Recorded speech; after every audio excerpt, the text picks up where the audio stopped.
দেখে পানিতে ভাসমান কচুরিপানা বলে মনে হলেও এটি একটি কবর। অলৌকিকভাবে বছরের পর বছর খালের পানিতে এভাবেই ভেসে আছে কবরটি।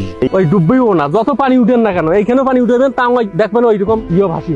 বন্যা কিংবা খরস্রোত তো দূরের কথা, স্থানীয়দের দাবি বুলডোজার দিয়েও সারানো যায়নি এ কবরটিকে। কবরটির কাছাকাছি গিয়েই বন্ধ হয়ে যায় বুলডোজার। এমনকি বর্ষা মৌসুমে খালে পানি বাড়লেও কবরটিকে কখনো ডোবানো যায় না বলে দাবি তাদের। অলৌকিক এই কবরটি নীলফামারীর কিশোরগঞ্জ উপজেলার শীত রাজীব সরকার পাড়া এলাকায়। এলাকাবাসীর দেয়া তথ্যের ভিত্তিতে জানা যায়, কবরে শায়িত মৃত ব্যক্তির নাম দেবারউদ্দিন হাজী। একসময় এলাকার একজন প্রভাবশালী ও ধনাঢ্য ব্যক্তি ছিলেন তিনি। এলাকার কল্যাণে নিজের ৮২ একর জমি দান করে পায়ে হেঁটেই তিনি হজ পালন করতে চলে যান সৌদি আরবে। দেশে ফিরে শেষ নিঃশ্বাস ত্যাগ করলে পরিবারের লোকজন তার দাফন সম্পন্ন করেন তার নিজ জমিতেই। পরবর্তীতে ১৯৮৪ সালে তিস্তা সেচ প্রকল্পের আওতায় খাল খনন করা হলে কবরটি পড়ে যায় খালের মাঝে। স্থানীয়রা জানান, সে সময় কবরটি স্থানান্তরের চেষ্টা করা হলেও ব্যর্থ হন সংশ্লিষ্টরা। সেই থেকে আজও কবরটি রয়ে গেছে খালের মাঝেই।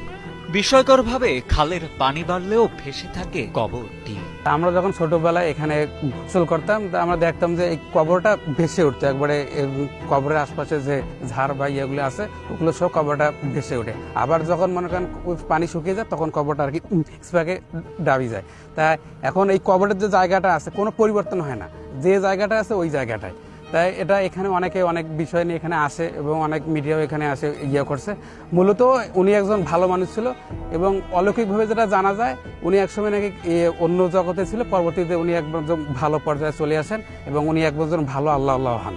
উনি অবশ্যই ভালো লোক ছিলেন। উনি জান্নাতবাসী হোক, আমরা তার উত্তরসূরি। আমরা আল্লাহ তাআলা যেন তার ওসিলে আমাদেরকে ভালো রাখেন। কবরে শায়িত দেবার হাজীর বংশধরেরা জানান, অত্যন্ত ধর্মপ্রাণ ও কামেল ব্যক্তি ছিলেন তিনি। কেউ কবরটির ক্ষতি করতে চাইলে স্বপ্নযোগে ভয় ভীতি প্রদর্শন ও ক্ষতি করার জনশ্রুতিও প্রচলিত আছে গ্রামটিতে। তাই কবরটির আশপাশে সচরাচর কেউ যান না বলেও জানান এলাকার অনেকে। এটা গোর থাক, তোমরা ছাড়ো, মাটি কাটা বাদ দাও, দেওয়ার পর পানি এলে ওটা ঢলকি যায়, পানি ছাড়ি দিলে পানি ভাসি যায়, তো গোর ভাঙ্গে না।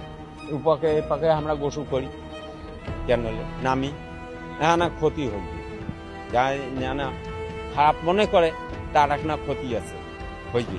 মোরে ভাই ওই পাইচা তুলি খাইছে, তাই একজন আজ কানা হয়ে গেছে, আমার নিজের মার কাটার।